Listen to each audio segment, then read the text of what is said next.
నొప్పి మాయం సర్జరీ దూరం ఆపరేషన్ లేకుండా మోకాళ్ల నొప్పులకు ఆధునిక చికిత్స ప్రాణ పెయిన్ క్లినిక్. యష్మి మిమ్మల్ని నామినేట్ చేస్తుంటే మీరు తగ్గి మాట్లాడినట్టు అనిపించింది. నేనైతే గేమ్ క్లారిటీ ఎందుకంటే ఆమె చాలా ట్రిగ్గర్ చేస్తుంది. నేను ఎంత మీకన్నా ట్రిగ్గర్ చేయగలరు ఎవరైనా హౌస్ లో?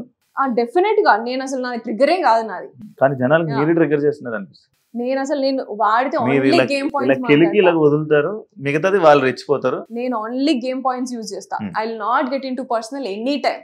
అండ్ దానికంటే ముందు రోజు night Yashmi was sharing something with me. అప్పుడు కూడా నేను చెప్పిన, నువ్వు ఏదున్నా నాతో షేర్ చేసుకోవచ్చు, నువ్వు ఎప్పుడు కూడా నువ్వు ట్రస్ట్ చేయొచ్చు, పర్సనల్ థింగ్స్ ఏవి కూడా నాకు నామినేషన్ గ్రౌండ్ లో రావు అని చెప్పిన. So I don't want to get down to her. And నువ్వు ఆమె మాట్లాడినట్టు నువ్వు ఇద్దరిని ముందు పెట్టుకుని మాట్లాడుతున్నావు, ఇద్దరు వాడుకుంటున్నావు, ఇటువంటివన్నీ నేను మాట్లాడదలుచుకోలేదు. సో ఐ మేడ్ ష్యూర్ నువ్వు నన్ను చూడు కొంచెం అనేసి మాట్లాడినా. సో అది నువ్వు నాగార్జున సార్ మాట్లాడినప్పుడు కూడా సార్ కూడా అదే స్ట్రెంగ్తన్ చేసిండు కాబట్టి నేను డిసప్పాయింట్ అయ్యి I don't want to stay. Saturday episode లో కూడా అదే ఫోకస్ అయింది. అయినప్పుడు కూడా సార్ నా ఇంటెన్షన్ అది కాదు. I was very clear and I'm very clear. నాకు నిఖిల్ వచ్చి చెప్పేదాకా కూడా నాకు తెలీదు ఇట్లా అర్థం చేసుకుంది అని. అండ్ నిఖిల్ వచ్చి చెప్పినప్పుడు కూడా నిఖిల్ గురించి నిఖిల్ ఏమన్నాడు అంటే, మన ఫ్యామిలీలో ఎట్లా పోర్ట్రే అవుతున్నాయి కదరా అని పృథ్వీతో అన్నాడు. ఆ విషయం తెలిసి నేను ఆ రోజు నైట్ అంతా బాధపడ్డా. నెక్స్ట్ డే పోయి అమ్మాయి అట్లా సెన్సిటివ్ గా ఫీల్ అయింది అంటే I definitely have to address this అని నెక్స్ట్ డే పోయి సారీ చెప్పిన ఆమెకి. యష్మి నువ్వు ఇట్లా తీసుకుంటే మాత్రం ఐఎమ్ రియలీ సారీ.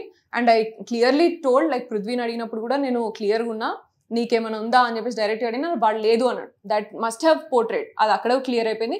ఇక్కడ నేను మళ్ళీ చెప్తున్నా, నేను అసలు అక్కడికి నా థాట్ అక్కడ పోలేదు. That was not my intention. ఒకవేళ నువ్వు అట్లా ఫీల్ అయితే సారీ అని కూడా చెప్పిన నేను.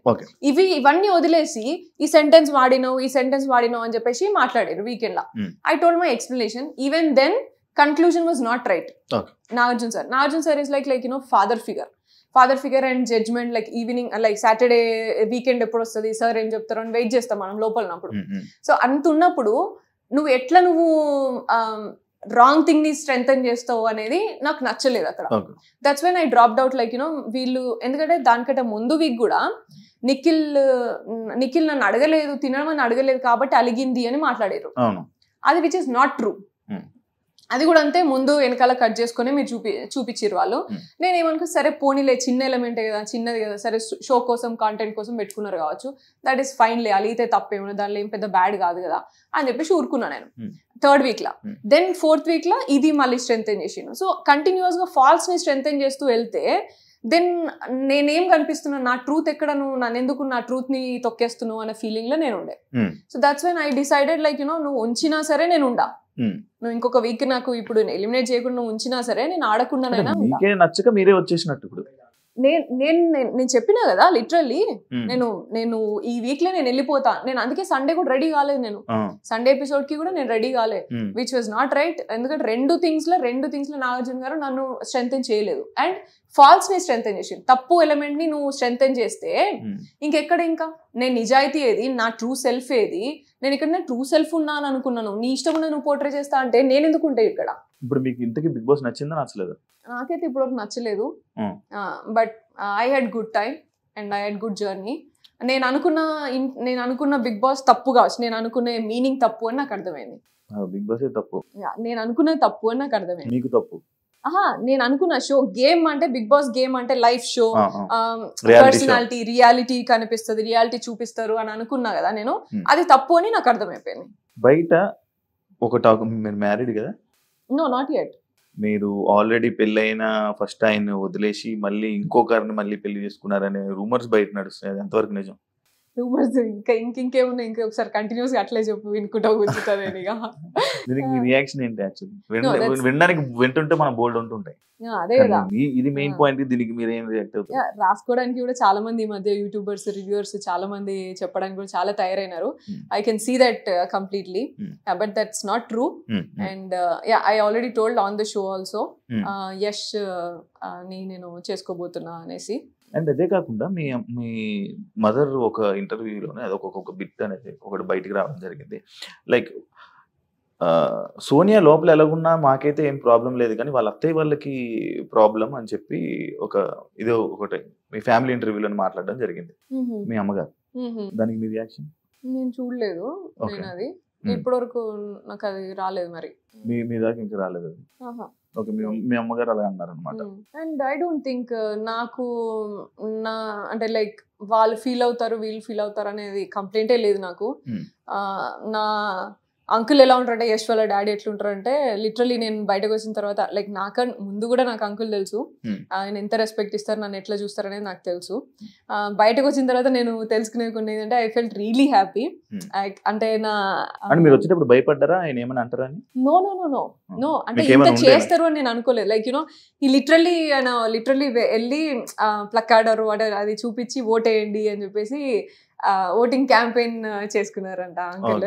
సో అది నాకు చాలా అంటే లైక్ ఎమోషనల్ అన్నట్టు. పట్టించుకుంటారా పబ్లిక్ టాక్స్ ని మీరు? పబ్లిక్ మాటల్ని, పబ్లిక్ కామెంట్స్ ని ఎవరైనా ఏదైనా మాట్లాడితే వాటిని మీరు పట్టించుకుంటారా, హార్ట్ కి తీసుకుంటారా? అది అసలు నా దగ్గర రానే రాదు నాకు ఎప్పుడు కూడా. And I'm completely like I'm workaholic. First of all నాకు నెక్స్ట్ ప్రాజెక్ట్ ఏంటిది, నెక్స్ట్ ఏం చేయాలి, ఇదే ఆలోచన ఉంటుంది ఫస్ట్. అంత చూసి దాన్ని అటెన్షన్ పే చేసేంత టైం నాకు ఉండదు. And I'm very much cared only about my close people. నా ఫ్యామిలీ ఏంది, నా చుట్టూ ఎంతమంది ఉన్నా, చుట్టూ ఒక 10 మంది ఉంటారు నాకు. నా కజిన్స్ గానీ, నా అన్న వదిన వీళ్ళు అండ్ నా వేరే తమ్ముళ్ళు ఇట్లా అందరూ ఉంటారు. వాళ్ళు ఆ లిమిటెడ్ సర్కిల్ తప్ప దీని తర్వాత ఎవరు ఏమనుకున్నా కూడా నాకు పెద్ద ఫరక్ ఏం పడదు. మీ గురించి ఎవరు ఏం మాట్లాడుకున్నా, ఏం కామెంట్ పెట్టుకున్నా నాకు అనవసరం అన్నట్టు ఉంటారు. అంతే, రీచ్ కూడా. మరి బిగ్ బాస్ హౌస్ లో వేరే వాళ్ళు ఏదైనా అంటే మీరు ఎందుకు తీసుకోలేకపోయారు? అది ఒక కామెంట్ అనుకుని వదిలేచ్చు కదా. కంటెస్టెంట్స్ గానీ, యష్మి గానీ, విష్ణు గానీ, వీళ్ళు గానీ ఎవరైనా మిమ్మల్ని ఏదైనా అన్నా కూడా, జోక్స్ చేసినా కూడా, లేకపోతే ఏదైనా నాకు ఎందుకని వదిలేయచ్చు కదా, ఎందుకు పట్టించుకొని దాన్ని డిస్కషన్ పెట్టి కానీ లేకపోతే గొడవ పడ్డం? అబ్సల్యూట్ గా వాళ్ళు ఏమన్నా నేను వదిలేసిన కాబట్టే 4 వారాలు ఉన్నా నేను అంత స్ట్రెంత్ నేను ఉన్నది కాబట్టి నన్ను కంప్లీట్ గా ఐసోలేట్ చేసినా సరే నేను 4 వారాలు నేను మెయింటైన్ చేయాలి. పట్టించుకొని ఉంటే 2 వారాలు ఉండేవాళ్ళ. అంతే, 2 వారాలు కూడా ఫస్ట్ వారమే వచ్చేసేదాన్ని. నేను పట్టించుకోను, నాకు అంత స్ట్రెంత్ ఉంది కాబట్టి I would have still there. నాకు హౌస్ విషయంలో నాకు ప్రాబ్లమే లేకుండే. I knew like you know week కి మారుతుంది, వీక్ కి మనుషులు కూడా అర్థం చేసుకుంటారు. అండ్ మెల్లమెల్లగా అందరి ఫేసెస్ బయటపడతాయి, అందరికి అర్థం అవుతాయి. And I was literally just waiting to understand like నా రియల్ నేచర్ నీకు తెలిసినప్పుడే నువ్వు నా దగ్గరికి రా, నువ్వు నా నమ్మినప్పుడే నా దగ్గర రా. ఉత్తిగా ఏదో నన్ను జస్ట్ మాట్లాడింది కదా అని చెప్పేసి, లేకపోతే జస్ట్ ఇట్లా అన్నది అని చెప్పేసి నేను I don't expect people to come to me like that. నాకు రిలేషన్ కానీ, నాతో ఫ్రెండ్షిప్ కానీ నాకు అట్లా అవ్వాలి. అండ్ ఇంకా బెటర్ ఏంటంటే నా నెగిటివ్ ఏమైనా తెలుసుకొని నా దగ్గరికి వస్తే ఇంకా మంచిది. ఎందుకంటే every human being will have their own positives and floss. నేను నీకు పాజిటివే చూపించి నేను దగ్గర తెచ్చుకోను నేను అట్లా. సో నేను పిచ్చింగ్ చేసేటప్పుడు కూడా, క్లాన్ చేంజ్ పిచ్చింగ్ చేసేటప్పుడు నేను అదే చెప్పిన, that they used it in a different way. నేను ఎట్లా ఆలోచిస్తానో నువ్వు చూసినావు. ఫిజికల్ గేమ్ అనేది నా చేతుల్లో ఉండదు. అప్పుడు మనకి తిండి ఉండదు, ఎంత టైం వెయిట్ చేపిస్తారు, లక్, ఎనర్జీ, అప్పుడు ఆ టైంకి ఎవరేం ట్రిగ్గర్ చేస్తున్నారో, మూడ్, ఇవన్నిటిని బట్టి ఫిజికల్ టాస్క్ అనేది ఉంటుంది. కాబట్టి ఐ విల్ గివ్ 100%. కానీ ఫిజికల్ టాస్క్ నువ్వు ఆడగలుగుతా, నేను సూపర్ ఆడగలుగుతా, నేను గెలిచేసిస్తా అనేది నేను రాంగ్ ఎక్స్పెక్టేషన్స్ నీకు ఇయ్యా. సో ఈ బేస్ మీద నువ్వు తీసుకోవాలనుకుంటే మీరు తీసుకోండి నన్ను క్లాన్లకి అని మాట్లాడినా. And first week all the 3 people were like Sonia వస్తే సోనియా కోసమే తీసుకున్నారు, అంటే డెసిషన్స్ అయినాయి. Second week also like that. So third week నేను చేంజ్ చేసుకున్నా గేమ్ నేను చేంజ్ చేసుకున్నా. ఎందుకు అంటే నేను చెప్పినా కదా మీకు, ఇద్దరు ప్లేయర్ తో ఉండడమా మీ గేమ్ చేంజ్? ఇద్దరు ప్లేయర్స్ అని కాదు, అంటే ఇద్దరు స్ట్రాంగ్ ప్లేయర్స్ తో ఉంటే ఓటింగ్ పడతదనా మీ game change? No, strong players నేను డిసైడ్ అయినాక పృథ్వీ వచ్చింది కదా, నేనేం పృథ్వీ పోయినాక నేను రాలే. నిఖిల్ క్లాన్లకి నేను పోయినాక మిగతా వాళ్ళందరూ వచ్చారు. So that was not my decision. And నేను ఎప్పుడైనా సరే నామినేషన్ పాయింట్స్ కానీ, నేను క్లాన్ చేంజెస్ కానీ, నేను ఏది కూడా వేరే వాళ్ళతో డిస్కస్ చేయను. నేను ఆ టైంకి నాకేమనిపిస్తే ఆ టైంకి నేను అది చేస్తా. ముందు వెనకాల డిస్కషన్ అనేది నామినేషన్ అయిపోయినాక కూడా I take lot of time. ఎందుకంటే నేను వెంటనే నేను పాయింట్స్ మాట్లాడింది కరెక్ట్ అయినప్పుడు నేను ఎందుకు నీకు వెళ్ళి బటర్ వేస్తా మళ్ళా? Usually people do that. I don't care. నేను వేసిన పాయింట్స్ నిజం, నువ్వు రియలైజ్ చేసుకోవడానికి నీకు టైం ఇస్తా నేను. దాని తర్వాత నువ్వు ఏమన్నా ఉంటే అప్పుడు మాట్లాడతా. నేను అట్లా వెంటనే అవన్నీ చేయను. So game point I'm very much clear. And emotional and all these things I'm very much clear in that. Yeah, like adulterated comedy అని చెప్పి ఒక అమ్మాయిని మీరు అన్నారు. మీరు నిఖిల్ తోని పృథ్వీతోని బిహేవ్ చేసిన దానికి ఏమైనా కొత్తగా పేరు పెట్టాలా అని ఒక క్వశ్చన్ మార్క్. అండ్ పృథ్వీకి మెడ మీద చేయి పెట్టి రబ్ చేయడం ఒకటి వీడియో, లైక్ జనాలకు చూపించడం అదొకటి. అండ్ నిఖిల్ కి చెస్ట్ దగ్గర చేయి పెట్టి మీరు అలా చేయడం ఒకటి. అది ఏ సిచ్యువేషన్ లో మీరు పెట్టుంటారు? ఎందుకు అంత అవసరం ఏముంది? I told you know like నేను ఒక బెలూన్ టాస్క్ లో వాడిని నేను నువ్వెవడరా నాకు చెప్పడానికి అని అన్నా నేను డెసిషన్ తీసుకునేటప్పుడు స్విమ్మింగ్ పూల్ లో కన్సిడర్ చేయ ఇది కన్సిడర్ చేయంటే నువ్వెవడరా నాకు చెప్పడానికి అన్నా అది నాకు అసలు బ్రెయిన్ లో లేను లేదు అసలు నేను అన్నా అన్న సంగతి కూడా నాకు గుర్తులేదు టాస్క్ దాంట్లో అయిపోయిన తర్వాత కూడా నాకు అసలు చాలా టైం వరకు నేను వేరే అన్ని ఆలోచిస్తున్నాను ఎందుకంటే అబ్బాయి వాజ్ అప్సెట్ అబ్బాయి నాతో చెప్పని కూడా చెప్తలేడు గేమ్ అయిపోయినాక నేను పోయి అబ్బాయితో మంచిగా మాట్లాడు దీని వల్ల మీరు అలా చేశానని అంటారా ఏంటి ఇప్పుడు దట్ వాస్ ఇట్ నో అప్పుడు అంటే ఇలా మాట్లాడాలా ఇలా మాట్లాడి ఈ విధంలోనే మీరు నిఖిల్ తోనే నెక్స్ట్ డే మార్నింగ్ ఏమైందంటే దానికంటే ముందు దిస్ వాస్ దేర్ నన్ను కూడా తిట్టినావు నువ్వు సంచాలకు ఉన్నప్పుడు సారీ ఫోటో టాస్క్ ఉన్నప్పుడు నన్ను తిట్టి పంపించేసినావు నువ్వు ఒక్కసారి కనీసం సారీ కూడా చెప్పలే కనీసం ఫీల్ అయినావు అని కూడా అడగలేదు కానీ పృథ్వీని తిట్టినప్పుడు మాత్రం ఒక రోజు అంతా ఫీల్ అవుతున్నావు నువ్వు అని డిస్కషన్ జరిగింది 1 hour డిస్కషన్ జరిగింది అప్పుడు that was the situation like మీకు చిన్న బిట్ కట్ చేసి నీకు చూపిస్తే నన్నే చేయమంటావు ఇప్పుడు నేనున్న ఎనర్జీ నేనున్న సిచ్యువేషన్ నాకు ఇంపార్టెంట్ కదా దట్ వాస్ దేర్ కానీ చూసిందే నిజం కదా నువ్వు అదే అంటున్నా నువ్వు మొత్తం చూపించింటే నువ్వు మొత్తం నిజంగా నమ్మేటోని కావచ్చు కానీ నీకు చిన్న పార్ట్ చూపించి ముందంతా కాన్వర్సేషన్ తర్వాత కాన్వర్సేషన్ చూపించకపోతే నేనేం చేస్తా దానికి కానీ మీరు ఇక్కడ చేసింది తప్పు అంటారు అది రైట్ అంటారు అబ్సల్యూట్లీ నేను తప్పు చేయలేదు అండ్ నేను ఎక్కడ చేతులు పెడతానా ఎక్కడ ఏలు పెడతానా లేకపోతే ఎక్కడ కంటి చూపు ఉంది అనేది ఆ మాత్రం see if you cannot understand that's not my problem నేను ఏ ఎనర్జీలో ఉన్నా నేను ఏం కాన్వర్సేషన్ లో ఉన్నా ఏ సిచ్యువేషన్ లో ఉన్నా వాళ్ళని నేను ఎట్లా ట్రీట్ చేస్తా అనేది నాకు ఇంపార్టెంట్ నేను ఒక చిన్న పిల్లోడు ఉన్నాడు నాకు నా అల్లుడు ఉంటాడు వాడు పక్కన కూర్చుంటే వాడిని ఇట్లా ఇట్లా అంటనే ఉంటావాన్ని దానికి నువ్వు ఇప్పుడు ఏజ్ లో చిన్న కాబట్టి వాడు చిన్నగా కనిపిస్తారు కాబట్టి నువ్వు అట్లా తీసుకుంటావా లేకపోతే జస్ట్ పెద్ద ఉన్నాడు కాబట్టి ఇట్లా తీసుకుంటావా అనేది that is your version I don't care I literally don't care ఎందుకు అంటే అన్నా చెల్లె మా అన్నయ్య నేను నాకు 40 మంది కజిన్స్ 2 అన్నలు సొంత అన్నలు వీళ్ళందరితోని నేను మాట్లాడుతున్నప్పుడు కానీ తిరిగినప్పుడు కానీ బయట తిరిగినప్పుడు కూడా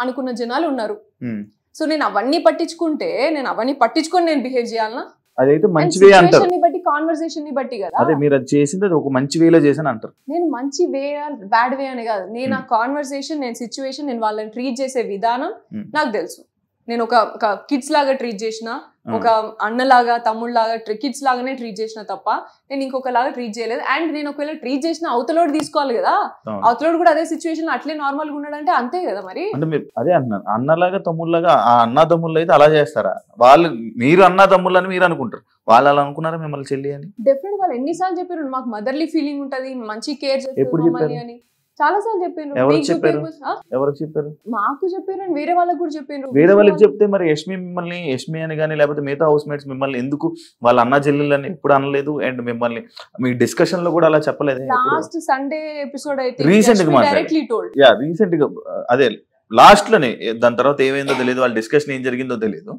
కానీ ఈ నామినేషన్ అయిపోయిన తర్వాత వచ్చిన డిస్కషన్ కదా ఇది అన్న చెల్లెళ్ళని కానీ లేకపోతే ఇది నామినేషన్ అయిన తర్వాత డిస్కషన్ వచ్చినప్పుడు అయితే మాట్లాడినారు వాళ్ళు నా ఎదురుగా కూడా ఎప్పుడైనా సరే నువ్వు ఏదో పెద్దమ్మలాగా నానమ్మలాగా ట్రీట్ చేస్తావు వాళ్ళని ఊరికనే ఇలా అని మాట్లాడింది తప్ప నా ఎదురుగా నా వెనకాల ఏం మాట్లాడిననే నాకు తెలియదు Shiva and I absolutely don't care about it నేను చెప్పిన నా ముందు దమ్మున్నోడు ఎవడైనా నా ముందు వచ్చి మాట్లాడినప్పుడే నేను మాట్లాడతా ఏదైనా సో వెనకాల జరిగినాయని నాకు అస్సలే ఫరక్ పడాయి and that's what I'm telling about the negativity also and నా ముందు నాకు మాట్లాడేటప్పుడు కూడా ఎవరైనా సరే Vishnu also told they have a great bonding, I'm grateful for that sir అని చెప్పేసి చెప్పింది సాటర్డే ఎపిసోడ్ లో and Yashmi also declare that ఆమె ఒక బ్రదర్ అండ్ సిస్టర్ లాగా అడ్వైస్ ఇస్తుంది కానీ వాళ్ళు ఎట్లా తీసుకుంటారు అనేది వాళ్ళ ఇష్టం సార్ అది దాన్ని హౌస్ మొత్తము రాంగ్ గా ఇంటర్ప్రెట్ చేసుకుంటున్నారు అని చెప్పింది ఆమె క్లియరెన్స్ ఇచ్చింది ఆబ్వియస్లీ అనుకుంటారు ఎందుకంటే మీరు అబ్బాయిలతో ఉన్నారు అమ్మాయిలతో ఏ అమ్మాయితో లేరే నేను అబ్సల్యూట్ గా అందరు అమ్మాయి నైనికాతో ఉన్నా నేను నార్మల్ గా మాట్లాడడం కాదు కదా